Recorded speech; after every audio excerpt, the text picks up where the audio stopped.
Warning: this video contains gameplay footage of Grand Theft Auto 4. Footage contains violence, sexual content, and very foul language. This video may not be suitable for people under 17 years of age. This video also contains footage from the first few hours of the game Grand Theft Auto 4. This is a spoiler alert. You've been warned. Hey there gamers, Sweet Johnny Cage here. Of course, us at Video Game Central have been privileged enough to get the game Grand Theft Auto 4 a few days early before the release for review purposes. Now, as the warning message said in the very beginning, there are some spoilers, although it's not too bad. This is really just kind of a first impressions video. The new Challenger will be doing a full review after the game's release, but I wanted to give you guys my quick opinion on the game so far. Really quick, I'll give you a slight recap of the story, in case you don't know already. You play as Niko, the cousin of Roman. You come from some Russian-esque country. It's really just referred to as the old country, but I'm pretty sure it's Russia. Now, this game takes place in Liberty City. Liberty City is basically modeled off of New York City and its boroughs. So you are basically placed in the Brooklyn side of Liberty City, and for those of you who aren't familiar with New York culture, the area near Coney Island, mainly Brighton Beach, is fairly Russian, also Russian and Jewish. So that's kind of the background. Now, this is, again, a first impressions video, so I'm not going to be spoiling too much. But you take the control of Niko, the cousin of Roman, and basically Roman tells you in his letters to you when you're in your home country that he's living the high life in Liberty City in America. Now, when you arrive, it's obviously not the case because he lives in a fairly dingy apartment, and when you walk in, he squashes a cockroach. But Niko doesn't seem to mind too much because he's out of his old country and he's somewhere new.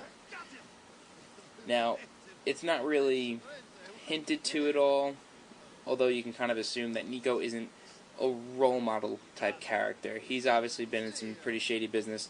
As he mentions in the beginning of the game, he states that he was in the army, and then he was in, getting in with the wrong crowd, so he's obviously done some pretty crooked stuff, and that definitely comes in handy.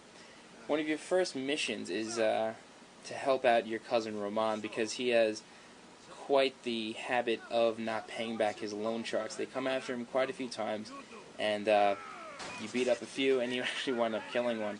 So this is what you're seeing in the background now. This is one of the first missions. Stop this! Who are you? Get out of here. Yes. What about you? Come on, Super.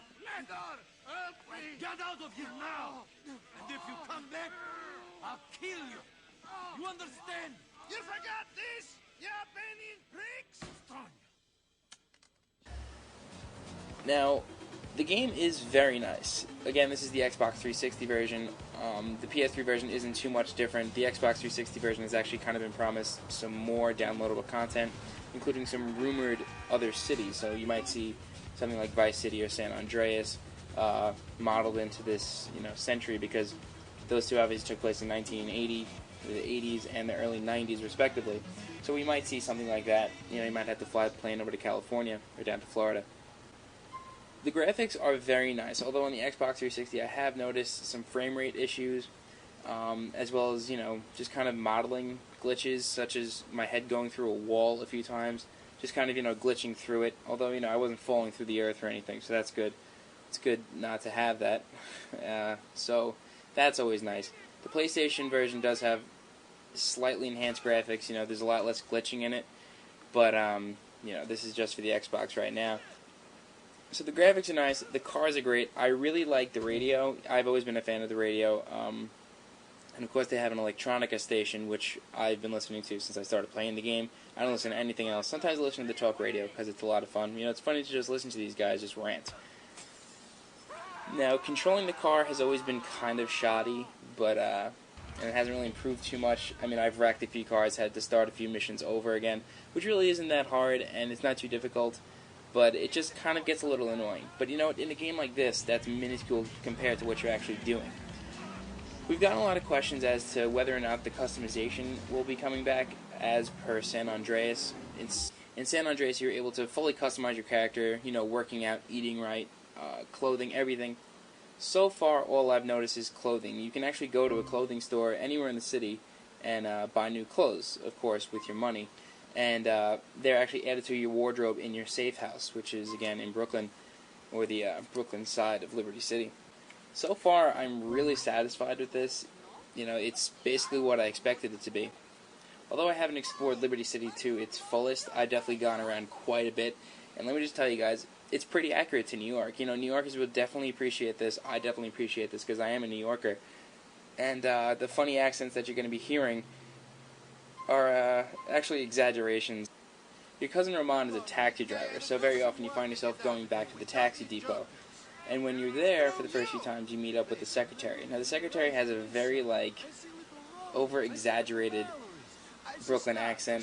Angels. In my homeland, we have a saying. Yeah, we got one too. You're a fag. Jesus, Roman, you fucking idiota. How can I take you seriously? Very difficult, I think. Hello, Roman. It's not as bad as that. If you're ever going to come to New York, it's not that bad. But it's just funny to hear because they kind of do talk like that. You know, we always talk, we say hall, coffee, stuff like that. So it's just funny to hear Rockstar's representation of that. Overall, I'm highly satisfied with this game. I would highly recommend it. If you haven't pre-ordered it already, you can either get the regular edition or the collector's edition, which comes with a whole lot of stuff. So I would definitely suggest getting your hands on Grand Theft Auto 4.